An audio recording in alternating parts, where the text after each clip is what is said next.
Bonjour et bienvenue au podcast Au-delà des murs, le show qui a pour but d'inspirer la construction de bâtiments performants et écologiques. Je suis votre co-animateur Philippe et je suis votre co-animateur JS.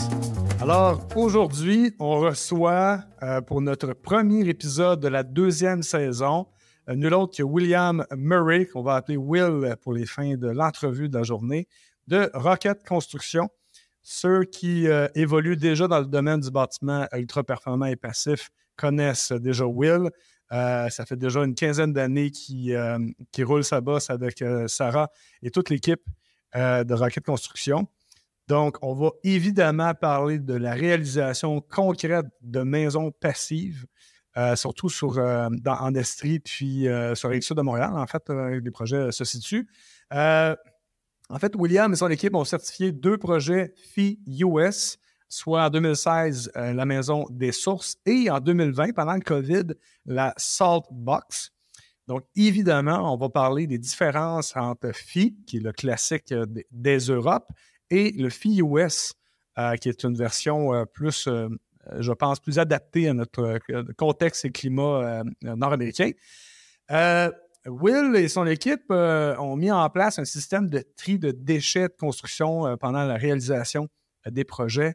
Donc, c'est aucune obligation là-dedans. Ils le font. Donc, on va parler de qu'est-ce qui les a menés à faire ça et des avantages de le faire et pourquoi. En fait, c'est quoi le pourquoi derrière tout ça? Évidemment, on va parler de cordonnier bien chaussé et mal chaussé avec le rétrofit que Will, Sarah et toute l'équipe de Rocket ont complété dernièrement. Donc, une maison du milieu du 19e siècle qui a été ramenée à des performances clairement plus élevées. On va parler cash aujourd'hui parce que c'est important de parler cash. C'est toujours un segment de money. C'est important d'en parler parce que on constate que c'est un enjeu au niveau des coûts de construction, pas juste de performance, même de base. On va avoir une discussion sur comment on va résoudre ça. En fait, ce qui était à l'époque des coûts qui correspondaient à des produits de luxe, à l'époque, ça fait quelques années, même pas, on parle de pré-COVID, ça fait quelques années seulement. Maintenant, c'est rendu des coûts de construction de base. Donc, c'est un enjeu, on doit en discuter. Will va nous amener sur cette piste-là. Ça va être bien intéressant. Au-delà de parler de performance, il faudrait statuer sur où est-ce qu'on veut aller et surtout où est-ce qu'on peut aller, parce qu'il y a une grande différence entre ce qu'on veut et ce qu'on peut. Évidemment, il faut savoir où on va pour y arriver, mais il faut être réaliste aussi pour dire « OK, on est là, voici qu'est-ce qu'on a, voici qu'est-ce qu'on a besoin ». Donc, une discussion un peu plus... j'ai le terme philosophique en tête, mais c'est pas philosophique, c'est social. C'est vraiment une discussion. On va starter une conversation réelle avec un acteur vraiment réel du quotidien dans la maison performante. Donc, quels sont les freins de construire passif? Et à l'inverse, qu'est-ce qui en facilite l'exécution? Et on va parler de quelque chose qui est ironique, en fait, de pourquoi c'est quelque chose qui nous facilite l'exécution, en tout cas qui nous mène à le faire. Et dans tout ça, on va parler du quotidien d'un entrepreneur général dont l'ADN fondamental est de construire différemment. Alors, bonjour Will, comment ça va? Ça va très, très bien, merci. Je suis très content d'être ici. On est très content de t'avoir avec nous, pour vrai.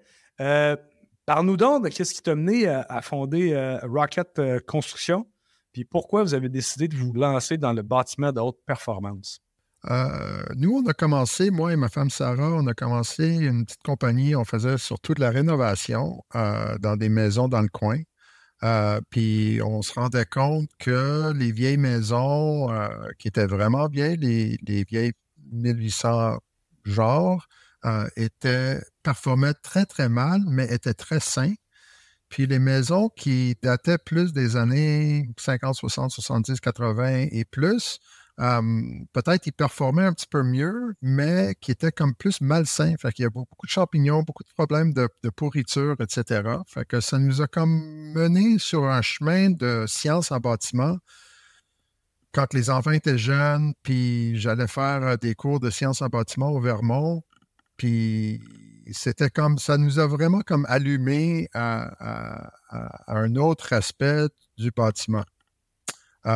Puis une des années, j'ai pris un cours sur le Passive House. Fait que c'était le cours de FIUS pour les builders de FIUS.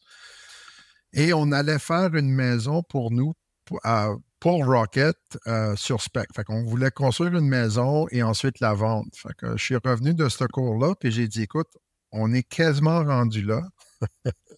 C'est ça que je pensais, en tout cas. On devrait y aller avec la certification.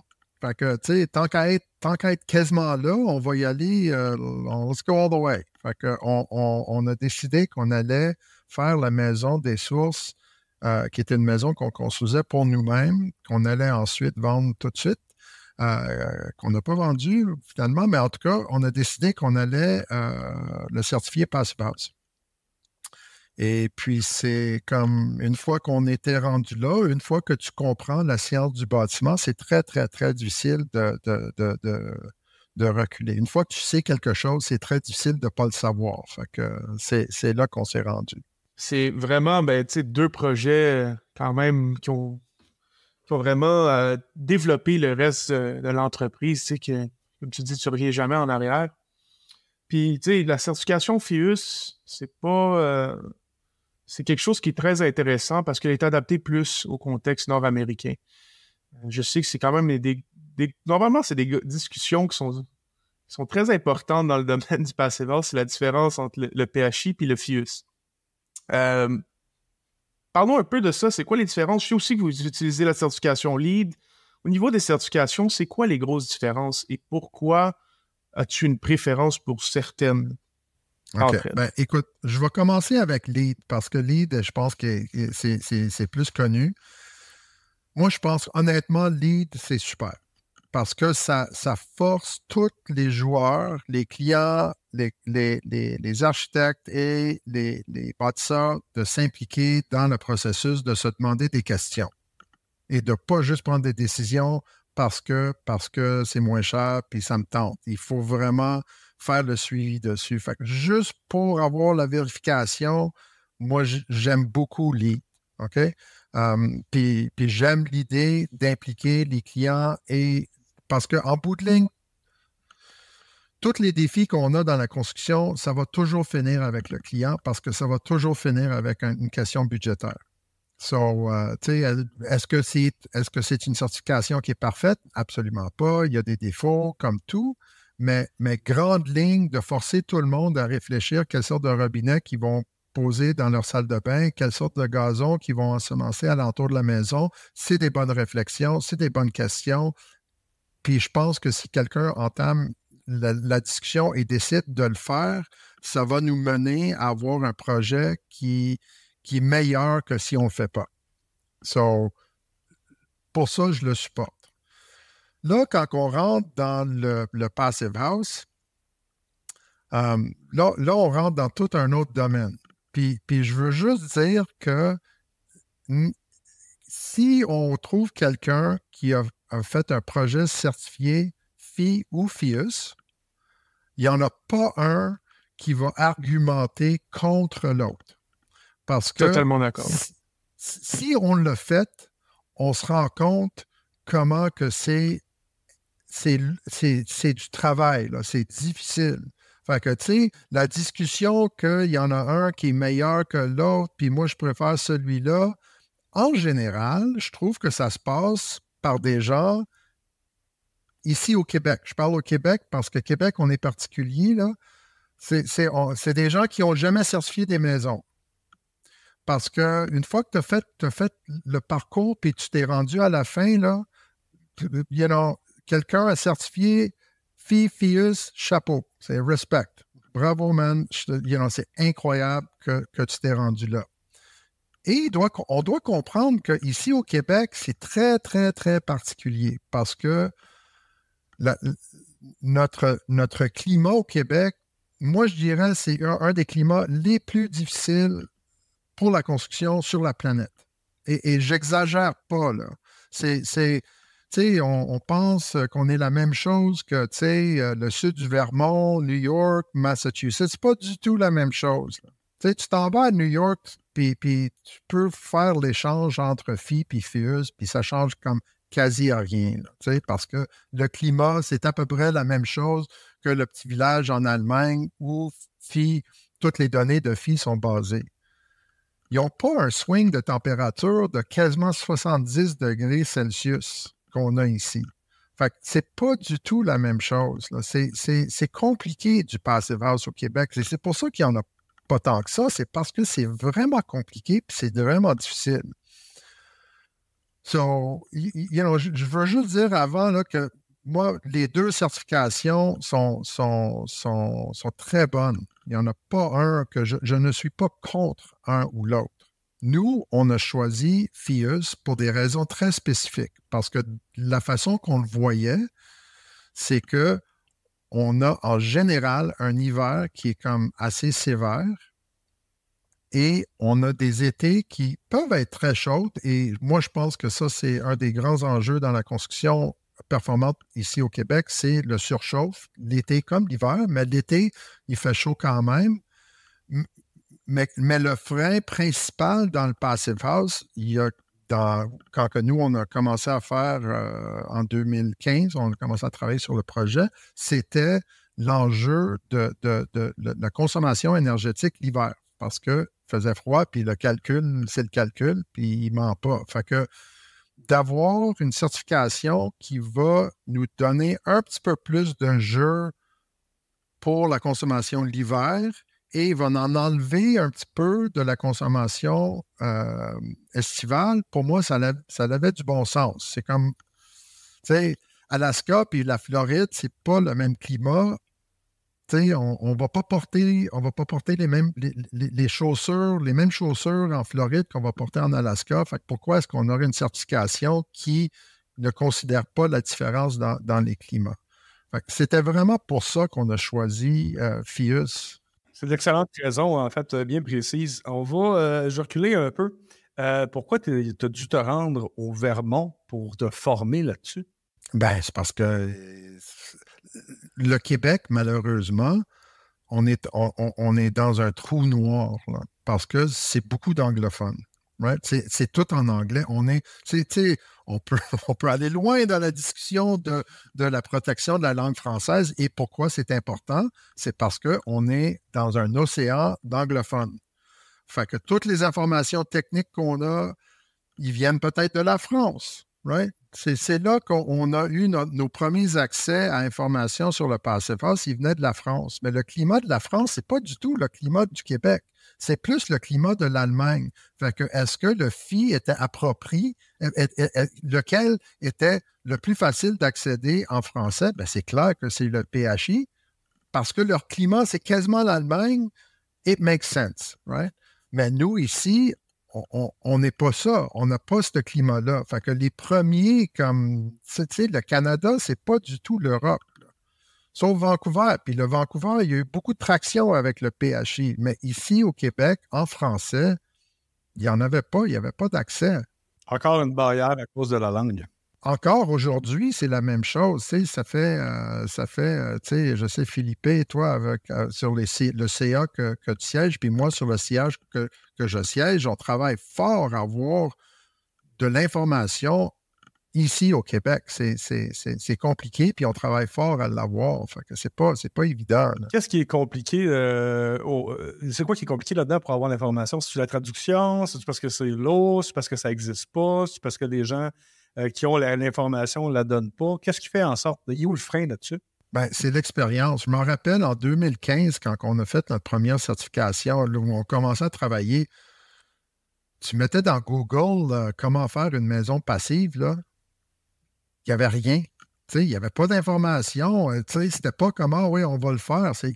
On s'est rendu compte très vite qu'il fallait il fallait figurer les affaires. T'sais. Fait que c'est quand on est, je ne sais pas comment dire en français, but when you're at the forefront, right?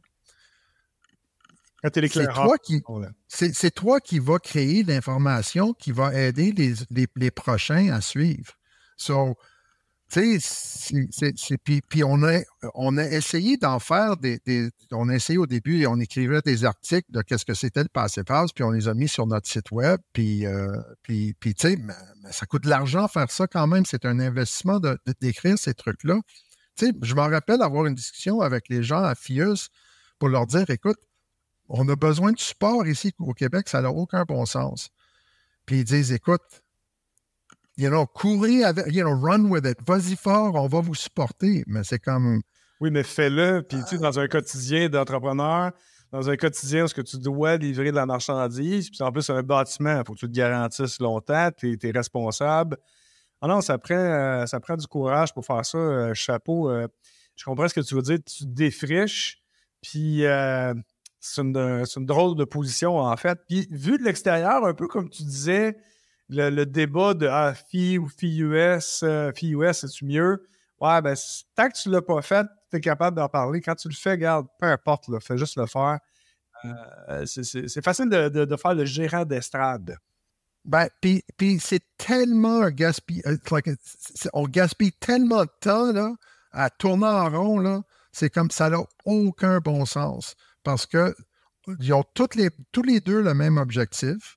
Right? Et tout le monde veut la même chose. On veut juste le faire d'une façon différente, sauf que là, tu sais, il y a de l'argent dans ça, il y a du lobbyisme qui se passe dans ça, il y a, tu sais, puis je ne pointe pas un doigt plus un vers l'autre, mais tout le monde veut un petit peu plus de pouvoir. Il y a du lobbyisme qui se passe. Ils veulent faire partie du code du bâtiment parce que ça va leur donner plus de traction. S'ils ont plus de traction, ils ont plus de cash. S'ils ont plus de cash, ça va bien. Ils peuvent se payer une belle job. It's like,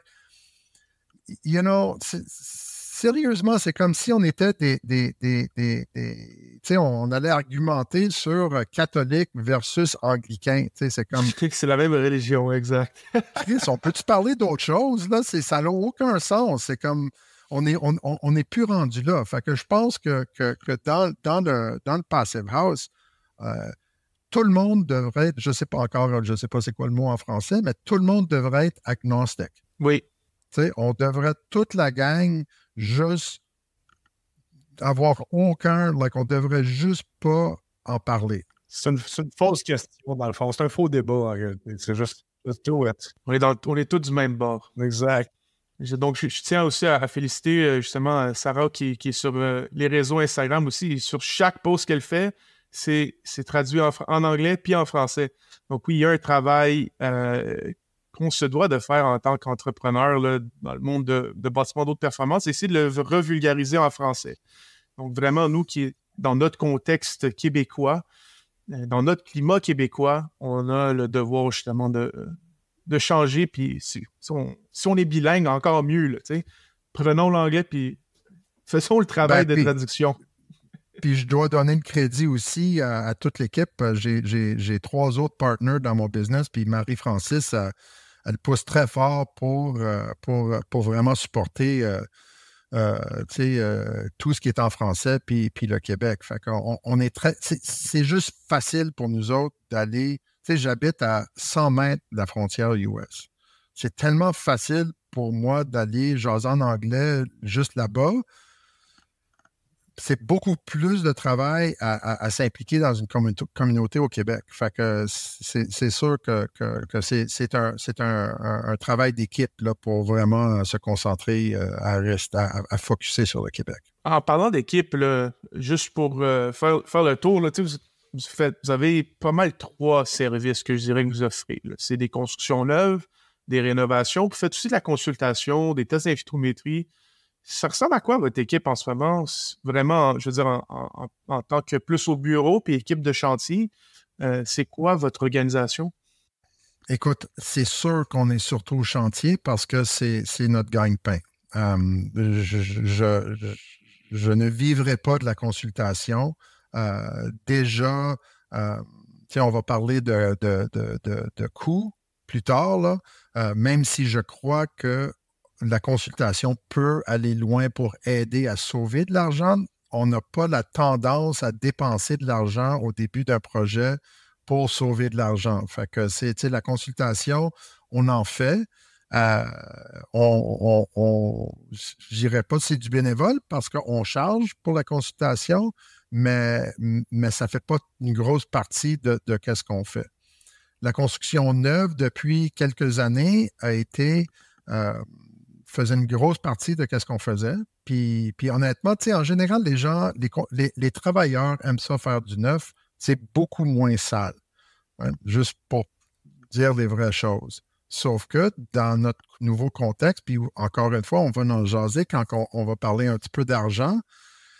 La rénovation, on n'est pas dans une position d'être capable de l'ignorer et pas du tout. Fait que ça fait une grosse... Ça a toujours fait partie de qu'est-ce qu'on faisait et moi, je pense que ça va reprendre une ampleur dans les prochaines années. La maison neuve, tu veux dire, ou la rénovation? La rénovation. La rénovation. Parlons d'équipe, là, dans le fond, vous êtes combien chez Rocket? On est 3 dans le bureau. Puis on est 5 associés. Fait qu'il y a 5 partners dans le business.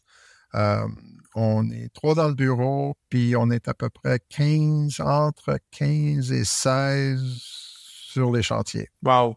C'est une belle équipe, ça. Hey, c'est beaucoup. Mais c'est beaucoup. On a du très, très, très bon monde. Comme tout le monde, là, on est juste aussi bon que les gens qui font le travail pour nous. Fait qu'on prend beaucoup de temps et d'attention à prendre soin de nos gens. On travaille 4 jours semaine. Fait qu'on a besoin d'un petit peu plus de monde pour se rendre au même volume de travail qu'une compagnie qui va travailler 5 jours semaine. Mais avec le contexte de manque de main-d'œuvre, etc., on trouve que on travaille 4 jours semaine. Les chantiers travaillent 4 jours semaine. J'essaye de travailler 4 jours semaine, ça arrive très peu, mais on trouve que de donner ce contexte de travail-là, ça aide à attirer et garder les bons travailleurs. Oui, félicitations pour ça, parce que c'est effectivement pas évident dans le contexte actuel. Je crois que ça a toujours été comme ça, c'est juste plus flagrant maintenant parce qu'on prend le moins pire plutôt que de prendre le meilleur dans le contexte de bassin des fois de RH qu'on peut avoir. Je pense que ça a toujours été la même chose. Donc, je pense que pour une bonne entreprise, pour que ça avance, tu dois réussir à fidéliser les gens, tu dois t'adapter. C'est un contexte où tu veux t'assurer que tes bonnes personnes restent, puis tu travailles en équipe avec. Écoute, on se parle depuis une demi-heure, puis tu as l'air d'un gars ouvert, avec des opinions. D'après moi, ça doit être le fun de travailler avec vous autres. Vous avez commencé le tri de déchets il y a quelques années. Pourquoi? On a commencé plus que ça parce qu'il y a eu quand même beaucoup de pression de nos employés qui nous regardaient croche quand on remplissait des containers avec des affaires qui étaient captées puis qu'on était capable de recycler, là. Puis ensuite, on est allé comme de base. Fait qu'on on faisait caler, juste de mettre en contexte, on travaille à la campagne. Fait qu'on a la chance d'avoir de l'espace sur nos chantiers de construction. Fait que, tu sais, on peut avoir 20 verges puis ils peuvent être là pendant 3 semaines, puis tout est beau, on a de la place. Fait que, tu sais, ça, je dois le dire là, on est chanceux pour ça, puis ça, c'est pas la situation pour tout le monde. Fait qu'on essayait de faire au moins le bois pour envoyer le bois pour faire recycler et le reste. Ensuite, dans notre dernier gros projet qu'on a eu, c'était avec Laure Baridel. Puis, c'était comme la première chose, tu sais, à part de « Salut Will, moi c'est Laure, moi c'est Will, bonjour, bonjour ». Elle s'est lancée directement là, de comment qu'on gère nos poubelles. Fait que pour moi, c'était comme une super opportunité de vraiment essayer de trouver des bonnes solutions pour comment gérer, parce que, tu sais, on génère tellement de poubelles dans notre industrie, ça n'a aucun sens, puis ça s'en va tout dans l'enfouissement. Oui, puis il y a beaucoup de plastique, il y a beaucoup de matières recyclables, là. Ça prendrait juste une benne à recyclage puis la volonté de la mettre là-dedans, là. C'est impressionnant. Ben, écoute, fait que là, on était très chanceux parce que tu sais, je parlais avec la personne qui faisait les poubelles pour nous autres, puis il dit, écoute, a pas de centre de tri. Puis il a raison, il y en avait très peu. Il y avait quelques matières qui se faisaient recycler. Les bardeaux d'asphalte que nous, on n'a pas d'accès, on n'en fait pas. Puis des fois, on en arrache, mais on n'en met jamais. Le J-Broc, mais tu sais, c'était comme, ça faisait juste une petite partie. Puis ensuite, j'ai eu la chance de contacter une compagnie à Bromont, des ourdis, qui ont commencé par eux-mêmes de faire ils ont ouvert un centre de tri comme très, très, très, très, très minime pour faire un essai sur le terrain. Fait que, tu sais, on a embarqué avec eux autres sur la maison neuve qu'on a construite pour Mme Varidel. Je pense qu'on a réussi à recycler 80% de toutes les matières qu'on aurait jetées aux poubelles. Fait que, tu sais, ouais, wow. C'est quand même impressionnant que ça peut se faire. Fait que, c'est quoi les principaux déchets là, qui sont recyclables? À part le bois, là, c'est évident, le bois puis le plastique, mettons. Là. Quoi d'autre? Ben, bois, plastique, foam. Puis là, l'affaire, c'est que tu commences à te rendre compte que si tu fais de la bonne planification dans les matériaux avant que tu commences la construction, ben, tu facilites beaucoup le recyclage. Fait que, par exemple, des matières où il y a 2 matières sur un, fait qu'un foam collé sur un OSB. Toutes ces retailles-là s'en vont à l'enfouissement. Il n'y a rien qu'ils peuvent faire avec ça. Un Tentes goudronné, ça s'en va direct à l'enfouissement. Ils peuvent pas l'utiliser. Fait que quand tu commences à comprendre un petit peu qu'est-ce qu'ils peuvent faire, ben tu peux commencer à prendre des décisions comme quand même assez faciles pour simplifier le recyclage des matériaux. Fait que, tu sais, nous autres, c'était des petits containers avec des toits dessus pour ne pas avoir plein de pluie et de neige. Puis en principe, on avait bois, puis ensuite on avait, tu sais, quand on faisait fondation, on avait foam, puis ensuite on avait plastique, puis là, il y avait un mix, puis ensuite, on s'organisait pour avoir le droit de sortir, tu sais, un bac de poubelle, puis un bac de recyclage, puis un bac de compost à la ville. Fait que, tu sais, ça aussi, ça nous aidait. Mais, tu sais, quand même, 80%, c'était beaucoup. Oui. Mais il y a un coût associé avec ça, là. Tu sais, c'est ça l'affaire. Puis, ça coûte? Écoute, si tu as un bin de poubelle, va te coûter à peu près 1000$, un 40 verges. La même chose si tu vas faire ton tri sur chantier, va peut-être te coûter 2000$. Tu sais, on est peut-être 2 fois le prix. Le tri lui-même, c'est pas compliqué. Tu sais, il n'y a personne qui il n'y a aucun travailleur qui va dire non, inquiète-toi pas, là, moi je m'en occupe, je vais pitcher ça dans la rivière en retournant à la maison. Là. Tout le monde veut faire la bonne chose. Non, mais c'est vrai, tout le monde veut bien faire. Puis tout le monde a été éduqué à le faire aussi. Hein? On le fait chez nous, on sait comment trier des déchets. C'est juste que. Mais là, moi, ça. Qu'est-ce qui a vraiment marché dans notre système, c'était l'affichage sur les bins. Parce que, tu sais, tu dis, on sait comment trier à la maison. Moi, le petit triangle sur le plastique, puis avec tous les numéros, là, moi, je ne sais pas c'est lequel qui se recycle, puis c'est qui ne se recycle pas. Moi, j'ai 57 ans, puis ça fait depuis au moins 40 ans que j'ai des bacs de recyclage chez nous, puis je ne le sais pas encore. Tu sais, c'est un problème, là. On prend pour acquis qu'on sait comment recycler, mais on ne le sait pas. Mais je crois que je l'ai dit plus un peu dans l'optique. Je veux dire, petite anecdote, moi je suis du Brésil, puis je sais que c'est un mindset complètement différent qu'on a eu en fait aussi du côté de l'Europe, mais en Amérique du Nord, on a quand même bien adopté le recyclage. Je sais que, disons, dans les pays un peu moins développés, comme le Brésil, le recyclage, ça existe, mais personne ne le fait. Parce que c'est juste quelque chose qui n'est jamais rentré dans la société, puis je crois qu'on a fait une belle job de le faire. Ça veut pas dire qu'on le fait bien. On a la conscience de le faire. Puis je crois que dans les chantiers, ça n'a jamais été fait. Puis maintenant, c'est le temps que, je veux dire, si on est capable de le faire à la maison, ça ne veut pas dire qu'on le fait bien, mais on y pense. On doit commencer à y penser dans nos chantiers. Parce que c'est un impact 10 fois plus grand. Je veux dire, tu peux recycler chez toi en tant qu'individuel, Puis, disons que tu es un entrepreneur général, là, puis que je recycle chez moi, là, mais l'impact d'un chantier est presque plus grand que tout l'impact que j'aurai dans ma vie en tant que tel. C'est clair.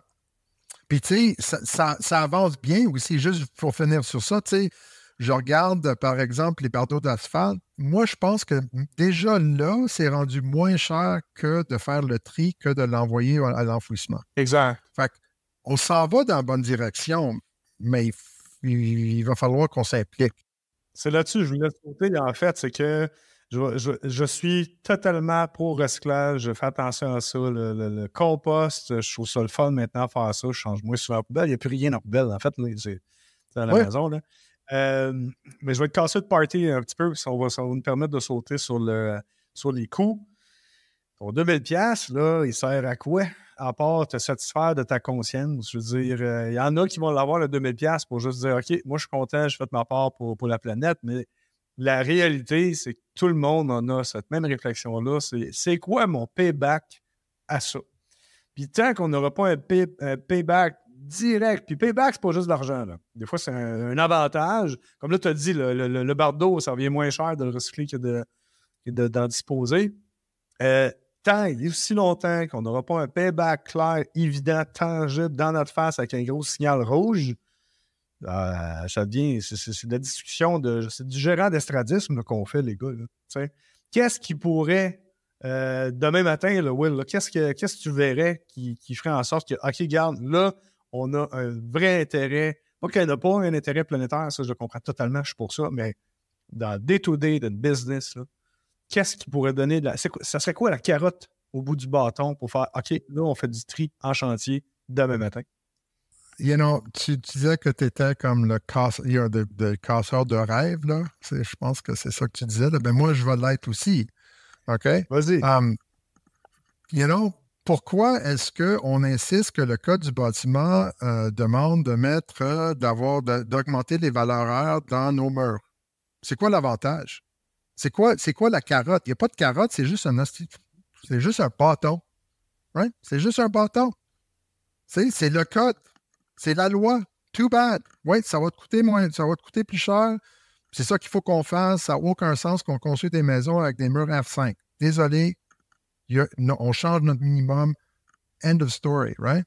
Ouais, on peut justifier. Il faudrait le normer. Il faudrait que ça soit dans l'obligation légale. Hey, moi, je suis d'accord avec ça, dans le fond. Je suis totalement pour ça.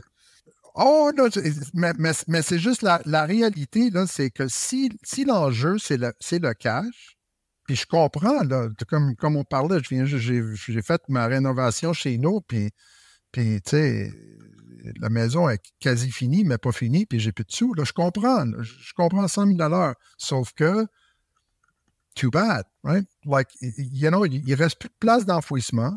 On est tout en train de jeter. Et puis, on est en train de dire, ouais, mais ça ne me tente pas de dépenser 1000$ de plus, mais je vais dépenser 8000$ de plus pour un comptoir de granit. Exact. C'est parce qu'on ne le voit pas que on les voit pas, les sites d'enfouissement à plein.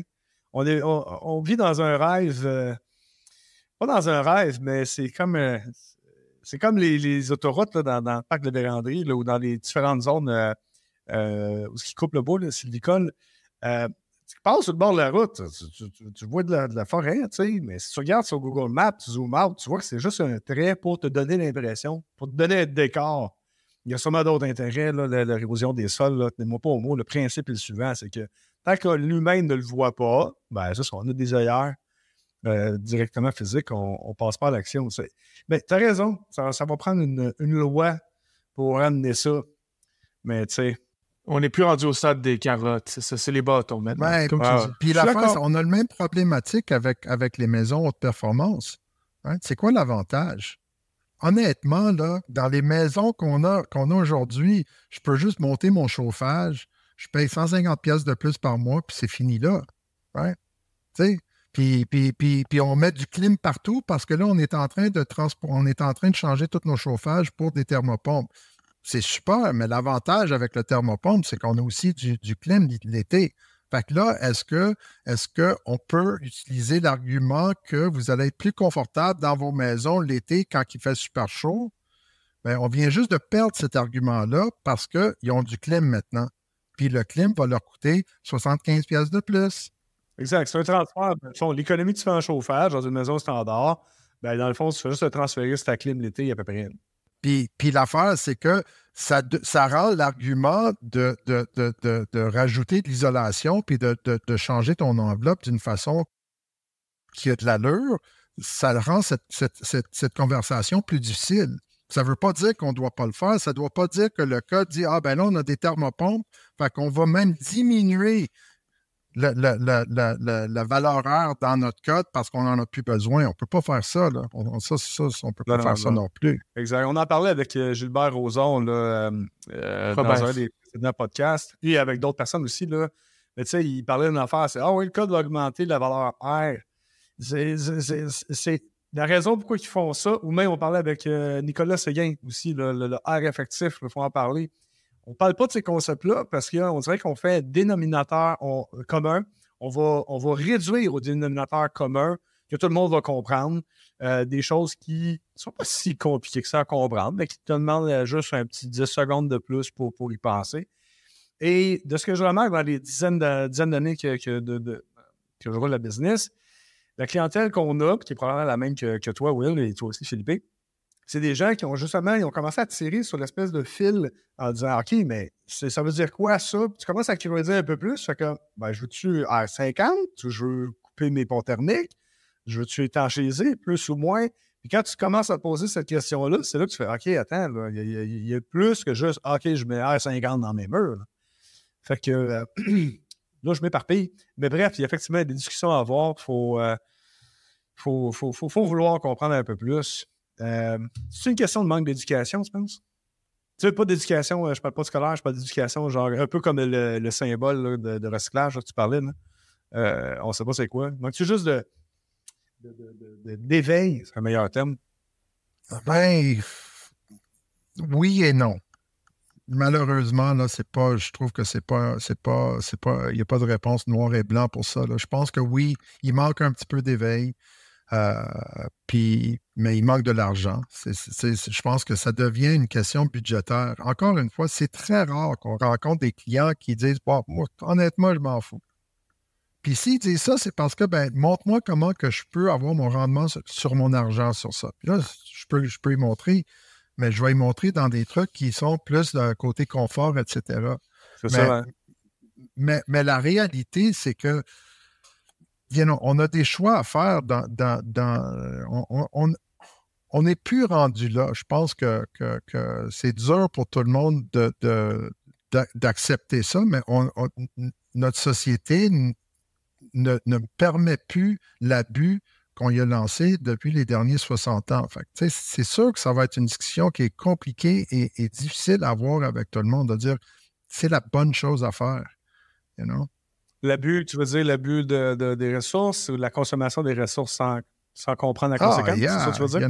Absolument. Les années rêves de vie dans les années 70, là, wow, on volait partout, on faisait ce qu'on voulait, on chauffait avec du mazout, puis tout était beau, ça allait bien, il y en avait en masse, c'était pas cher. Au début, là. Mais là, on se rend compte que, c'est comme... Il n'y a pas de réponse noir et blanc à toutes ces questions-là. C'est ça le problème. Là. Est-ce que... Tout ce que je retiens, c'est encore une fois, c'est la faute des baby boomers. Là. C'est tout ce que je retiens. Écoute, on vit avec les conséquences de leurs décisions, ça c'est sûr. Mais je pense qu'on a de la misère à juste accepter notre part dans ça. Okay? Oui, on a tous cette responsabilité-là. On peut haïr le pétrole de l'Ouest le plus qu'on veut, mais quand je vais sortir de ma maison, puis je vais embarquer dans mon auto, puis je vais prendre le chemin, merci l'Ouest pour le pétrole. Exact. Puis on n'est pas capable de le dire, puis on n'est pas capable de l'assumer. Puis je pense que ça, c'est pour moi le gros problème qu'on a dans notre environnement de construction, et on parle de poubelle ou performance ou whatever, c'est on n'est pas capable de juste assumer nos décisions. Je choisis de polluer plus parce que je choisis de dépenser plus sur mon comptoir. OK, perfect. Je comprends. Tu l'assumes. C'est correct, vis avec ça, mais on ne veut pas le faire, on veut se cacher. Puis ça, c'est là le gros problématique. On ne veut pas assumer nos décisions. je crois que c'est important justement que des acteurs ou justement comme on disait, de mettre des bâtons puis que le code le change parce que beaucoup de ces raisons, justement, oui, reviennent à l'argent, mais comme Jess le disait, c'est peut-être, il y a beaucoup de ces impacts. On parle des déchets, disons, les tri de déchets sur rentier, on ne voit pas les sites d'enfouissement. On ne le ressent pas au niveau personnel, disons, une personne qui a sa maison. Un bâtiment performant, c'est pas comme si on est dans un contexte où tu n'auras plus assez d'électricité. Là. Tu vas toujours l'avoir, ton électricité, si tu en as besoin de plus. Mais tu ne le vois pas que le système en tant que tel, le grid, est surchargé. Tu le ressens pas au niveau personnel. Fait que je crois que ça, c'est important. Puis ça, c'est plus la job, justement, au niveau des codes, que genre, ben regarde, c'est à eux de le pousser pour que, généralement, ou qu'en tant que société, on est capable d'améliorer. Puis c'est pour ça qu'on doit être en train d'améliorer. C'est un peu selfish que chacun prenne ses décisions au niveau de... c'est sûr que le budget, à la fin, tu peux pas faire apparaître de l'argent de nulle part. Mais on a besoin de, justement, commencer à mettre des bâtons pour qu'en tant que société, on s'améliore. Puis ça prend des bons clients, tu sais, Will. Comme tu dis, c'est ta cliente qui te dit ben, regarde, je veux faire un meilleur tri du chantier. Ça prend des bons clients qui vont nous pousser à aller plus loin, puis qui ont l'intérêt. Puis, regarde, moi, mon argent, je le veux la mettre là-dedans. Ça a un intérêt. Pour moi, ça me tient à cœur, donc je veux pousser. Donc, ça nous prend des clients aussi comme ça pour nous pousser à aller plus loin. Ouais. Parlons de cash, justement. On parle de cash. On effleure le sujet depuis tantôt. Là. Je pense que c'est l'enjeu numéro 1 qu'on voulait parler. Là. C'est quoi les enjeux monétaires que tu observes dans ton day-to-day, Will? Ben, je lis que les coûts de construction augmentent d'une façon, dans une vitesse féroce.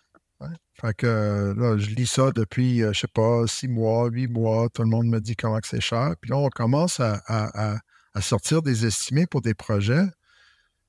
Puis, tu sais, on dit, ben là, il doit y avoir une erreur dans un de nos fichiers Excel. Là. Tu sais, il va falloir qu'on repasse à travers parce que il doit y avoir une erreur à quelque part, ça se peut pas. Là.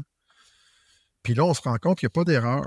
Fait que là, la deuxième réflexion, c'est comme, oh my God, est-ce qu'on était tellement comme rendu lointain dans notre réflexion bâtiment haute performance qu'on est juste rendu inatteignable pour le monde normal, puis qu'on est juste des pas bons. Ouais, fait que ça, c'était la deuxième réflexion. Fait que là, on dit, ben là, OK, ben on va reviser toutes nos compositions de beurre, on va tout reviser, on va tout rechecker, on va voir. On revient, on se rend avec à peu près les mêmes chiffres. Fait que là, on commence à jaser parce que, puis ça, c'est une chose que dans la construction, on se parle pas. Hein? Les contracteurs se parlent pas. Il n'y a personne qui... Je sais pas qu'est-ce qu'on a caché, là, honnêtement. J'ai jamais compris, mais on se parle pas. Fait que là, j'ai commencé à jaser avec plein de monde, puis je commence à me rendre compte qu'on n'est pas les seuls à avoir ces réflexions-là. Qu'on est rendu à un point où, j'ai toujours haï l'idée de parler d'une maison coût au pied carré. Parce que moi, c'est comme, oh my God, c'est tellement trompeur comme chiffre. Mais je suis rendu là avec un filtre de coût au pied carré parce que je me rends compte que on est vraiment dans une situation problématique parce que le coût au pied carré de base, puis encore une fois, le bémol sur ça, c'est jaillit ce chiffre-là parce que c'est très, très, très trompeur. Mais c'est tellement cher. Puis là, on veut essayer de faire des plus petites maisons, sauf que les plus petites maisons sont encore plus chères au pied carré parce que on élimine tous les pieds carrés qui ne sont pas chers. On reste avec une cuisine, une fondation, un toit, des salles de bain, etc. Toutes les affaires chères sont quand même là. Fait qu'on a une réflexion aujourd'hui de, tu sais, j'osais avec un client au mois de décembre. Il dit, ben, ça serait bien moins cher de juste acheter une vieille maison puis de la rénover. Puis j'ai dit, oui, tu sais, malheureusement, je ne sais pas quoi de répondre. Je ne peux pas le faire moins cher que je le fais. Tu sais. On est transparent avec nos coûts. Le terrain a changé d'une façon énorme. Vraiment, vraiment énorme. Pour notre gouverne, pour notre compréhension et la compréhension des gens, je vais poser une question qui va avoir l'air à te mettre sur spot, mais c'est pas du tout ce que je veux. Tu disais, j'aime pas parler de pied carré, mais en même temps, tu l'utilises. pourquoi tu n'aimes pas, puis pourquoi tu fais, je vais l'utiliser quand même? Ou c'est quoi les nuances à prendre en considération pour juste faire, OK, le coût pied carré que j'évalue, là, il y a de l'allure. Parce que pour moi, le contracteur qui doit suivre et vivre avec mes estimés. Moi, on est d'accord, les clients sont toujours contents de payer la première facture, là. Ça va toujours bien. Quand on creuse le trou, là, on donne le chèque tout de suite, puis avec un gros sourire.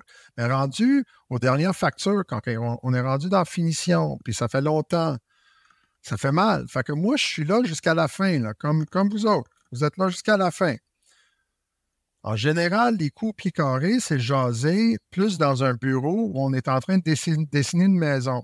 Fait que là, tu sais, on dessine, ouais, mais vous voulez quoi, tu sais, à 400, là, c'est comme vraiment une belle maison, puis c'est comme, mais là, arrêtez avec ces chiffres trompeurs-là, parce que, tu sais, c'est juste pas vrai. Si tu veux utiliser ces chiffres-là, puis qui sont justes, c'est parce qu'on fait exactement la même maison une deuxième fois dans la même place. Là, on peut parler de coûts au pied carré. Fait que c'est pour ça que je les aime pas, parce qu'ils sont utilisés par des gens qui n'ont pas besoin de subir les conséquences, souvent, du produit fini. Seulement, je te comprends. Là, je les utilise maintenant parce que j'en reviens pas comment que la construction est rendue chère. Puis, il faut être capable de gérer les attentes des clients dès le début. Right? Je ne veux pas passer 6 mois à jaser avec des clients puis de se rendre compte que pour leur maison de 2000 pieds carrés, ils ont 150 000 $. Je suis désolé, là, je peux te le dire dès le début que ça ne va pas marcher. Fait que, comment qu'on va changer la discussion avant qu'on commence à mettre crayon sur papier pour dessiner la maison? Fait que c'est là que je l'aime encore pas, ce chiffre-là, mais je réalise que ça a été un gros wake-up call pour nous autres là, de se rendre compte qu'on n'est plus dans le même game où ce qu'on était il y a 3 ans. Là. C'est une belle... C'est beau avoir des règles du pouce. C'est beau de regarder au loin et de faire à peu près ça, mais je ne construirais jamais un bâtiment avec mon pouce. Comme tape. Fait que je pense que les chiffres, pour faire des fins de comparaison, comme tu le dis, là, quand on planifie au début, on a beau mettre des buffers, on a beau se dire, OK, tu ne veux pas trop mettre de buffers parce que ça fait peur aux clients. Tu ne veux pas en mettre pas assez non plus parce que là, ça te donne un budget, tu as besoin que ça soit réaliste. Tu ne peux pas prévenir tout ce qui va arriver dans un chantier. Il y a de la modification, du changement. Fait que je comprends que le pied carré est là pour te donner un aperçu global à peu près. Et donne-toi une marge de manœuvre de la réalité et tes changements. Puis il ne faut pas que ça soit conséquent de tu m'avais dit que c'était 200$ du pied carré, mais je ne paye pas en haut de ça. Fait que je comprends la difficulté. En même temps, ce qui était en moyenne 200$ du pied carré, maintenant rendu 400, ben là, on peut voir qu'il y a une évolution entre eux-là. Tu fais que, OK, hey, ça a doublé. Je le vis en ce moment dans 2 projets, ce que tu dis, Will. Puis dans les 2 projets, la méthode que j'utilise pour faire les estimations, c'est des gros projets. Je vais faire les plans, je vais faire un relevé de matériel, je vais vraiment bien évaluer, je me garde un peu de marge de manœuvre quotidienne pour dire, il y a toujours des encas. Mais je suis assez précis, puis les 2 projets, les montants sont très hauts et j'exagère pas, je le sais. Puis en bout de ligne, c'est la conséquence des dernières années d'augmentation constante. Puis tout le monde, on doit se faire un certain profit pour rester en vie puis être là dans 3 ans pour servir nos clients. Fait que oui, ce qui était beaucoup moins cher avant, maintenant, tu vas avoir la même chose. Bon, c'est rendu ça. Puis, alors, je sais que c'est effectivement un enjeu. Puis surtout dans les bâtiments passifs ou performants, tu te dis, ça devrait me coûter moins cher à ce niveau-là. Oui, mais attends, il y a telle affaire qui fait en sorte que, ça va coûter plus parce que c'est plus loin. Non, je comprends. Mais qu'est-ce qu'on peut vraiment faire avec ça? Will, selon toi? Qu'est-ce qu'on doit faire? Ben, je pense qu'on revient, la façon la plus facile de sauver de l'argent, c'est dans la planification. Il faut bien planifier ses affaires, puis il faut être ouvert à des vraies discussions. Fait que, on parlait de le R effectif. On est d'accord qu'un monde idéal, là, on a un mur très bien isolé avec une fenêtre haute performante dedans. C'est ça qu'on veut. Mais la réalité, c'est que j'ai pas les moyens de payer ça. Fait qu'il faut décider c'est où le juste milieu. Il faut être capable de jouer, tu sais, Passive House, pour moi, là, c'est comme, ça me fait toujours penser à un genre de mixing board, là. Tu sais, il y a plein de pitons, puis on change tous les petits trucs pour les petits volumes. C'est très subtil, mais c'est là. Je pense qu'on est rendu là où il faut qu'on comprenne que on est rendu dans les subtils. Il faut être capable de faire des ajustements. Il faut être capable de comprendre c'est quoi les points les plus importants et il faut être capable de comprendre c'est quoi les valeurs des gens et de planifier peut-être des deuxième, troisième phases qui vont peut-être se passer même quand que la maison, elle appartiendra même pas à la personne qui construit la maison. Ouais. Parce que pour moi, il n'y a rien de plus permanent qu'une maison. Tu sais, tu construis une maison, il va avoir une maison sur cet emplacement-là pour toujours. Ouais, c'est juste la réalité. Fait que, est-ce que, tu sais, peut-être on n'a pas les moyens de tout faire, mais est-ce qu'on est en train de faire la construction qui va bien s'adapter à rajouter les trucs quand on a les moyens? Ce serait comme d'y aller de façon séquentielle. Planifier, on ne bâtit pas toute la maison d'une shot, on y va en morceaux. Ben, c'est pas noir et blanc, c'est ça le problème. Là. Tu sais, comme contracteur, je veux que ça soit noir et blanc. Fais une bonne chose, ou ça c'est bon, puis ça c'est pas bon. On n'est plus rendu là. Les gens n'ont plus les moyens de juste choisir bon ou pas bon. Il faut qu'on soit capable de leur emmener d'emmener des conversations intelligentes à la table qui sont capables de passer à travers le gris. Ça, c'est moins bon, mais les conséquences de ce moins bon sont moins élevées que les conséquences de l'autre moins bon. Right? Et de comprendre pour que les gens ils comprennent pourquoi on fait qu'est-ce qu'on fait. Puis ça prend de l'éducation aussi. Il faut s'informer comme professionnel de savoir c'est quoi exactement qu'on fait. Là. Est-ce que la préfabrication serait une solution, d'après toi? Les murs préfabriqués, les mechanical pods, Écoute, c'est sûr qu'ils ont une place dans notre industrie. T'sais, je pense que, honnêtement, où est-ce qu'on est rendu aujourd'hui, si j'avais à prédire le futur, là, je dirais que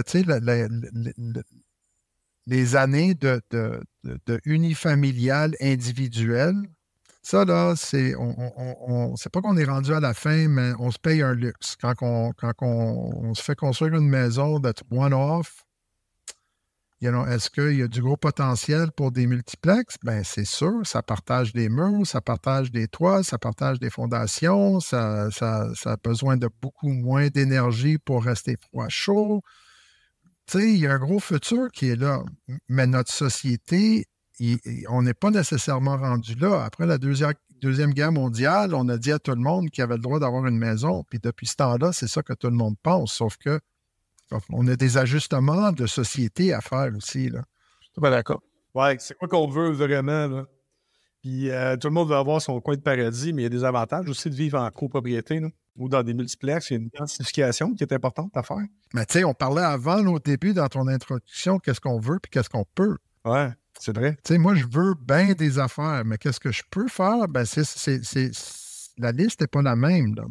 Tu sais, il y a peut-être des points en commun, mais c'est pas la même chose. Pour nuancer ce qu'on parle depuis le début, là, est-ce que tu entrevois quelque chose de positif dans l'avenir si on prend des bons choix ou on est un petit peu condamné? Ah non, moi je pense qu'il y a du positif. Je pense qu'on a la capacité, on a appris bien des affaires. Est-ce qu'on est capable de checker nos égos à la porte pour dire, OK, peut-être on faisait des trucs qu'on pourrait changer pour mieux faire. Ça, je pense qu'on peut. Je pense que la volonté gouvernementale est là pour pousser et aider à avoir des bâtiments qui vont performer d'une façon beaucoup plus intelligente. On le voit déjà. À New York, Toronto aussi, il y a des gros programmes de vraiment pousser à changer le rendement énergétique des bâtiments. Et je pense aussi, on est dans une énorme crise de logement, là. Et je pense que tous les niveaux de gouvernement commencent à vraiment ben, ils n'ont pas le choix. Ils embarquent sur le dossier de qu'est-ce qu'on va faire parce que c'est vraiment une crise. Là. Puis tu sais, les coûts d'extra de construction là, sont associés directement à une crise de main-d'œuvre qui est associée à une crise de logement. Puis, tu sais, c'est tout attaché. Fait que je pense que si on est capable de vraiment pousser pour des bâtiments qui ne sont pas nécessairement qu'est-ce que était la vision d'un of a neighborhood des années 80, ben peut-être on a besoin de juste changer la façon qu'on voit les affaires puis de comprendre qu'en bout de ligne, qu'est-ce qu'on veut, c'est peut-être une vie qui est plus rapprochée l'un de l'autre, mais d'une façon intelligente. Puis ça va prendre de l'éducation aussi de comment faire du design qui a de l'allure. Connais-tu Living Building Challenge, le LBC? Ouais. C'est un peu ça là, qui... j'ai eu une demande dernièrement de LBC, j'étais super content. Là. J'ai la première d'avance, ça fait 2 années, là, moi je connais ça. Mais c'est comme, d'après moi, c'est le futur, en fait, du bâtiment performant. Là, c'est tout ce qui est WELL, LBC. Puis je pense que ça regroupe qu'est-ce que tu viens d'expliquer là. C'est le design social du voisinage, du neighborhood. Comment qu'on veut vraiment le designer. C'est pas juste des maisons individuelles, c'est comment qu'on va réussir à vivre en cohésion. Que ça va être... c'est vraiment un mindset différent de... J'ai le goût de dire urbanisme, là, mais c'est tellement pelleteux de nuages, on dirait que de dire ça, c'est... Il faut vraiment qu'au quotidien, on change nos habitudes ou nos attentes de c'est quoi la vie, c'est quoi qu'on veut au quotidien, notre famille, où on veut. Je comprends. C'est effectivement, c'est des fondements de société que ça va prendre du temps. Oui, absolument. Mais encore une fois, je pense qu'il faut qu'on commence à juste assumer les décisions qu'on prend. Que de dire, OK, ben j'assume que peut-être ça, c'est pas la meilleure décision, mais je vais faire mon mieux et je vais accepter qu'est-ce que je fais qui n'est pas la bonne décision. Puis c'est le début du processus. Ouais. Puis moi, je dirais que de dire urbanisme, c'est pas une mauvaise chose. Là. On a des gros défis d'urbanisme. Il faut qu'on... On a besoin de re-outiller notre société. Ouais, c'est clair qu'il faut que ça se passe, ça. La raison pourquoi je nuançais avec l'urbanisme, c'est que il y a sûrement des gens qui connaissent un peu plus l'urbanisme que d'autres, mais on dirait que c'est très, très, très macro quand on parle d'urbanisme. On dirait que c'est vraiment zoom out. Mais l'urbanisme, en réalité, c'est très zoom in sur l'individu, la famille, c'est dans ce sens-là. Là, on a parlé de plein de freins. De l'argent, on a parlé du lobby. Y a-t-il d'autres freins à la construction de bâtiments performants? Ben, je pense que, si on enlève l'argent... Là, again, il n'y a personne qui vient me voir pour me demander pour un bâtiment qui performe mal puis qui est sale. Non. Tout le monde veut la meilleure chose qu'on peut avoir. Right? Fait que moi c'est vraiment l'argent. Puis pour moi, c'est comment est-ce qu'on gère ça. Puis ça, on vient juste de toucher sur ça. C'est comment est-ce que notre design peut nous aider. Right? Exemple, OK? Un toit de tôle. Tout le monde va dire, ben là, les toits de tôle, c'est comme 4 fois plus cher qu'un bardeau d'asphalte. Si on prend un toit de 2 pans, est-ce que c'est vraiment 4 fois plus cher? Non, pas vraiment. Puis pas du tout. So, il y a une responsabilité qui commence bien avant que nous autres, on arrive sur le chantier, c'est dans le design. Tu sais, on fait 15 000 lucarnes sur une maison, c'est clair que la tôle elle va être 4 fois plus chère que le bardeau. Sauf qu'on ne comprend pas aussi qu'on achète un toit de bardeau d'asphalte, puis il faut commencer à mettre 1000 pièces de côté dès la première année pour la remplacer, qu'on n'aura pas besoin de faire avec le toit de tôle. So, tu sais, il y a des solutions qui existent, mais il va falloir qu'on accepte la simplification de nos bâtiments. Puis la simplification, ça peut être de faire un 4-plex à la place d'une maison unifamiliale. Ça, c'est une simplification. On fait 4 logements avec un bâtiment. Mais comme je disais avant, sur ma rénovation ici, si j'avais à reconstruire ma maison, je ferais un carré. Mais ma maison que j'ai rénovée a 11 coins. Tu sais, on est d'accord que 11 coins, c'est beaucoup plus cher à faire que 4 coins. Exact. Ils ont plein de coins intérieurs en plus qui sont pénalisants. Là. Man, fait que, tu sais, c'est comme, c'est tout un changement tu sais, il faut qu'on arrête de lire les revues de Californie qui nous montrent des fenêtres qui vont du plancher au plafond. On habite au Québec. My God, on habite au Québec. So. Fait que dans le fond, l'approche intégrée, c'est une solution à tout ça. Parce que si, justement, toi, l'entrepreneur qui sait que, hey, mets-moi pas des lucarnes partout, ça va juste augmenter le coût pour rien. Ça se passe au niveau du design. L'approche séquentielle qui régit, qui prévaut en ce moment dans la construction, c'est-à-dire architecte, design, etc., que tout le monde suit après ça à la queue leu-leu, ça ne marche pas en bâtiment performant. Ça n'aide pas à diminuer les coûts, à augmenter le ratio output sur input. Donc, l'approche intégrée, effectivement, c'est la meilleure façon de maximiser le projet. Mais de l'autre bord, qu'est-ce qui facilite l'exécution des bâtiments performants? Ben, je pense que tout le monde vit des grandes peurs de climat, même si, tu sais, il y a encore des gens qui ne croient pas qu'il y a un problème climatique, puis, tu sais, on ne va pas embarquer dans ce sujet-là, mais tout le monde vit des conséquences. Tu sais, tout le monde a vécu la boucane au Québec l'été passé. Puis tout d'un coup, les enfants qui ont de l'asthme, les enfants que, tu sais, les familles qui ne sont pas capables de respirer, tu sais, première raison, je pense que quand mes enfants étaient à l'école, la plus grande raison pourquoi les enfants manquaient à l'école, c'était parce qu'il y avait des problèmes respiratoires. Puis ça, c'est parce que l'air qu'ils respirent dans leur maison n'est pas sain. Fait que, tu sais, un bâtiment haute performant, par défaut, il y a de l'air sain.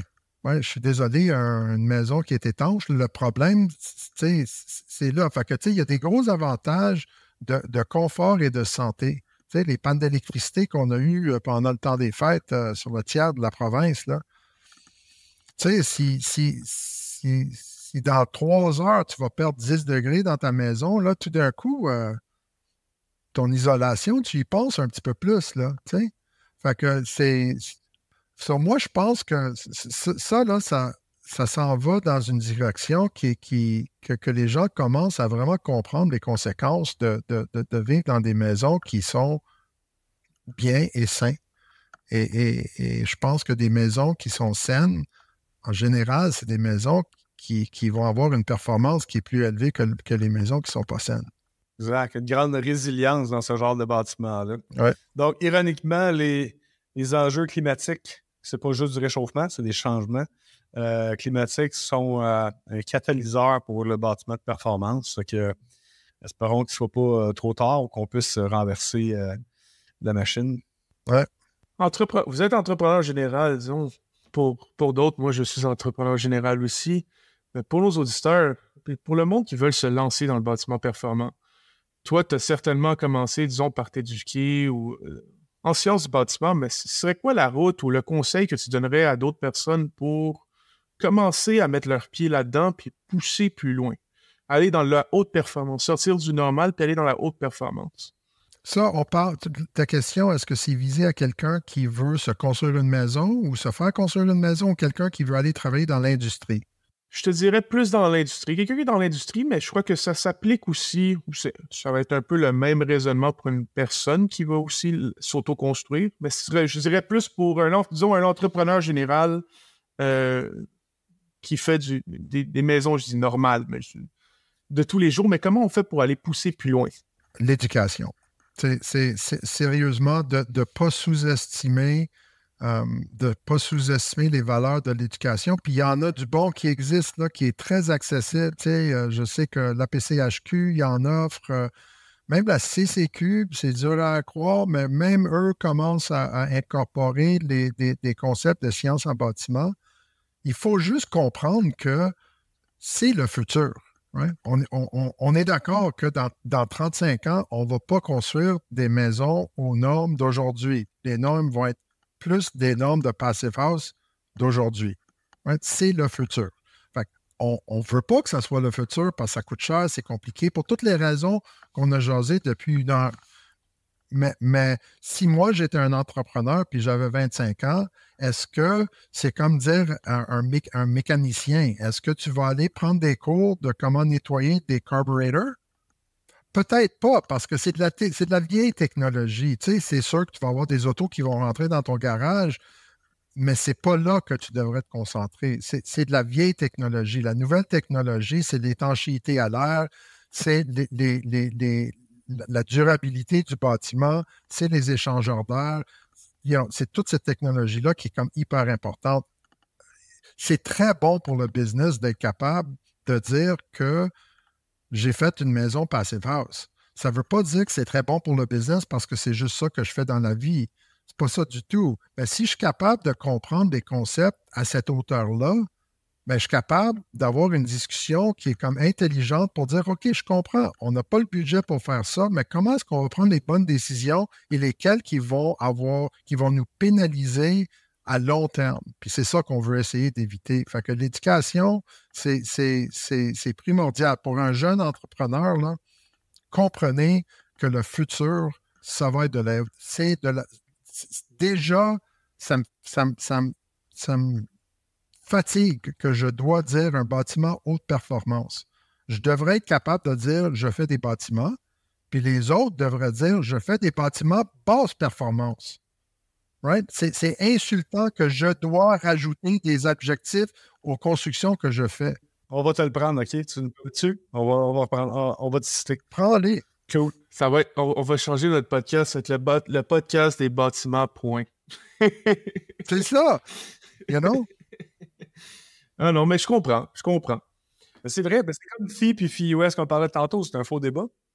Oui, exact. Oui. Et ça s'en vient. You know, c'est comme, tu sais, on peut argumenter comme on veut, là, mais ça s'en vient. C'est clair et net que les bâtiments haute performance, là, ils s'en viennent. C'est ça le futur. On n'a pas le choix. You know? On n'a juste pas le choix. On va manquer de ressources si on ne le fait pas. Et tout le monde le sait. Pour rentrer dans des détails un peu plus, justement, nerd, sciences du bâtiment, construction, est-ce qu'il y a certains détails de construction de construction de haute performance que vous privilégiez? Est-ce que tu aimes essayer plusieurs... Est-ce que... Il y a certains entrepreneurs qui utilisent toujours la même méthode. Ça, c'est en construction de l'œuvre. C'est sûr que vous avez des projets quand même variés. Y a-tu une que tu aimes plus que d'autres? Y a-tu des méthodes innovantes que tu as essayées?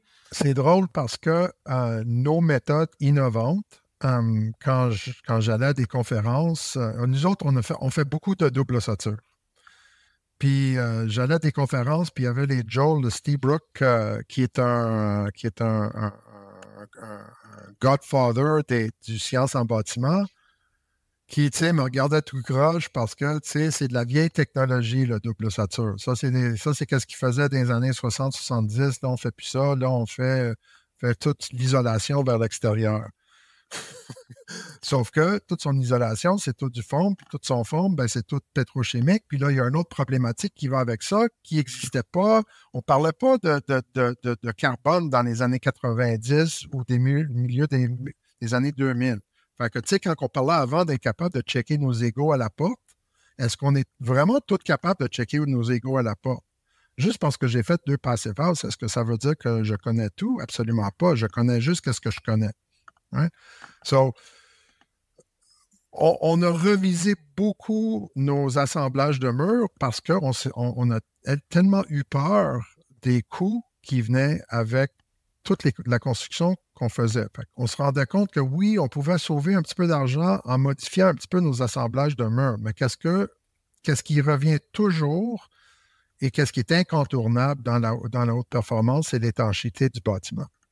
Puis j'ai toujours dit, si je pouvais être comme le roi du pays, puis de changer une chose dans le code, j'insisterais que tous les bâtiments neufs aient un test d'infiltrométrie, puis qu'il y ait comme quelque chose qui est visé.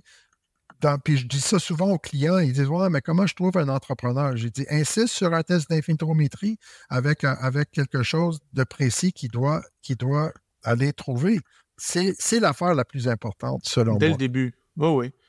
Entre entrepreneurs, là, c'est vraiment s'il y a un chiffre que tu veux me dire là, pour ta construction, puis que je veux savoir, avoir une idée générale là, de si tu l'as bien fait, c'est ton test d'infiltrométrie.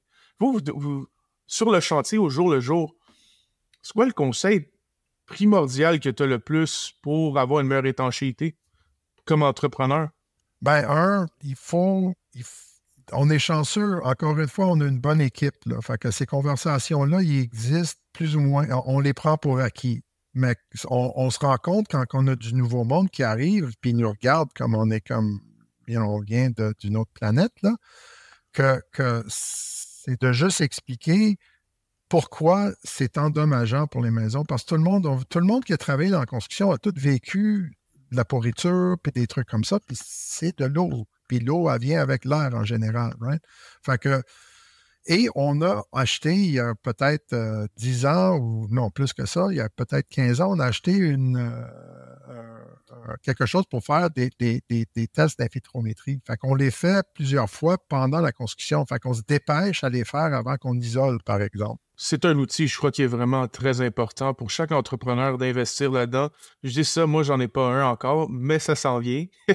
Ça, là, puis une machine qui fait de la boucane. Oui. Fait que, oui. On met de la boucane, on le met en pression. Il faut appeler les pompiers avant. Oui, absolument. Il faut appeler les pompiers. Surtout en ville. Surtout en ville. Oh, oui, sinon, un voisin appelle, là. Mais oui, c'est clair. Mais, puis tu mets ça en pression, puis c'est fini là. Fait que, tu sais, quand tout le monde sait que ça se passe, ben là, eux autres, ils commencent à te dire, ben là, quand est-ce que tu vas venir faire ton test d'infiltrométrie, là, parce que là, moi, je veux le savoir, là. Puis ça devient quelque chose dans lequel on parle. À Noël, on va joker quand on mange notre souper de Noël. Qui a fait quel test d'infiltrométrie? Il y a une fierté qui va avec ça aussi, là. Donc, tester, c'est important. Il faut. Puis au Québec, on est les pires. On n'a aucune inspection de rien au Québec, là, sauf la GCR qui passe de temps en temps. Là, exact. Sinon, regarde, on a quand même effleuré le sujet beaucoup de fois, mais ton projet personnel, c'est sûr, c'est quelque chose c'est toujours différent quand on fait un projet pour soi-même. C'est d'autres contraintes, même au niveau du budget, au niveau des décisions que tu prends. Est-ce que c'était différent dans quels aspects construire pour soi-même versus construire pour un client? Ah, ben, j'avais besoin de payer. Fait que tu sais, c'était très intéressant pour moi comme contracteur d'être forcé à être dans les souliers du client, puis de comprendre à quel point c'est stressant de recevoir des factures continuelles. Fait que ça, honnêtement, je voyais et j'ai vu quelques clients qui ont passé devant chez moi, puis ils sont venus me voir pendant que ça se passait, puis je les regardais, puis j'ai dit, quand, tu t'en souviens, hein? Puis ils riaient, et je leur ai dit, je comprends mieux donc où vous étiez dans la situation. Mais nous autres, malheureusement, on a comme rempli un trou d'horaire.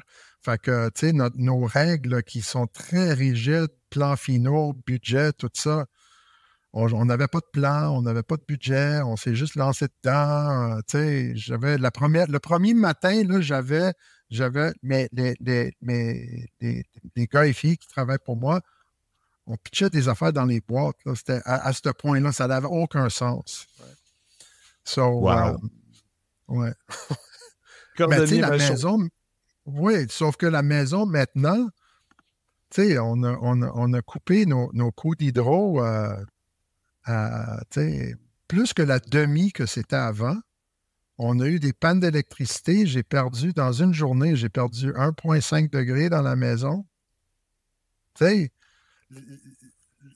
pour la durabilité ou d'être capable de toffer des longues périodes de choses compliquées, tu sais, l'été, c'était incroyable. J'allumais pas du tout ma thermopompe, puis je rentrais dans la maison, puis je me rendais compte que l'été, une maison à 22 degrés, c'est froid. Tu sais, il faut mettre un petit gilet, là, tu sais, on se promène, tu sais, quand on rentre de 25, 26, 28 degrés, que 22, c'est froid. Fait que la vivabilité de la maison, elle a complètement changé. Mais ça coûtait cher, you know? J'ai vu, en fait, par des photos justement d'Instagram, vous avez fait pour ce projet-là, si je me rappelle bien, c'était une structure de type Larsen. C'était bien ça? Oui. Oui. Je pense qu'on aurait peut-être... On avait, quand on a acheté la maison il y a 20 ans, puis je connaissais très, très peu dans la rénovation. On m'a vendu le Cadillac de l'isolation, qui était de la polyuréthane dans la moitié de la maison. Et puis, il y a une chose qui est pire pour l'environnement que la polyuréthane, c'est la polyuréthane qu'on arrache puis on jette à la poubelle. Fait qu'on a décidé qu'il fallait vivre avec les conséquences de nos décisions, qu'il fallait dire qu'il fallait isoler vers l'extérieur. On ne pouvait pas isoler vers l'intérieur parce que notre assemblage n'aurait pas séché. Fait qu'on était forcé vraiment d'aller dans le Larsen Truss. Ça a bien marché, mais j'aurais peut-être pas nécessairement pris cette décision-là si j'avais à tout revoir. Mais je suis très content. Comment c'est de rouler une business avec sa femme?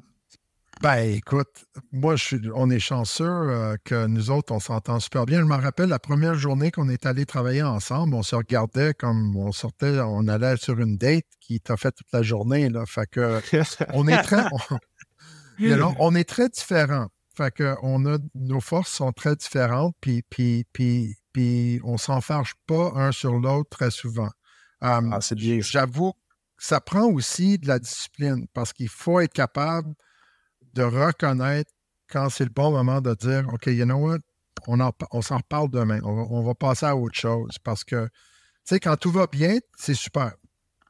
Quand ça va pas bien, quand c'est stressant, ben, on s'échappe pas.